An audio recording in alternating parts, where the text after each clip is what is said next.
السلام علیکم اسٹوڈنٹ، جیسا کہ آپ جانتے ہیں کہ ہماری ریڈنگ بھی ہو گئی تھی، کوشچن آنسر بھی ہو گئے تھے ہمارے۔ کل ہم لوگوں نے مترادف الفاظ متضاد کیے تھے۔ آج ہم لوگ واحد جمع کریں گے۔ آپ کو پتہ ہے واحد کس کو بولا جاتا ہے اور جمع کس کو بولا جاتا ہے۔ واحد ایک چیز کے لیے اور جمع دو یا دو سے زائد چیزوں کے لیے بولا جاتا ہے۔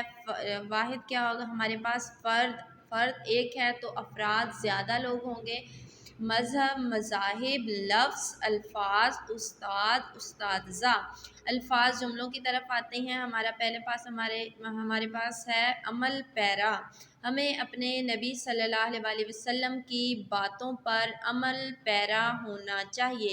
نظر انداز، دوسرے لوگوں کی غلطیوں کو نظر انداز کرنا چاہیے۔ راست بازی، گفتگو میں ہمیشہ راست بازی سے کام لیں۔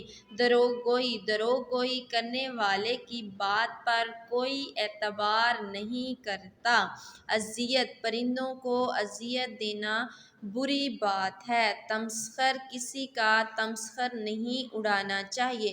آپ لوگوں کو جو بھی جملہ ایزی لگے گا آپ لوگوں نے وہ جملہ بنانا ہے۔ تو ہمارا یہ چیپٹر کمپلیٹ ہوا۔ تو اب آپ لوگوں نے اچھے سے لرن کرنا ہے۔ سب سے پہلے ریڈنگ کرنی ہے، ریڈنگ کرنے کے بعد کوشچن آنسر لرن کرنے ہیں، الفاظ متضاد، پھر واحد جمع، پھر الفاظ جملے۔ اللہ حافظ۔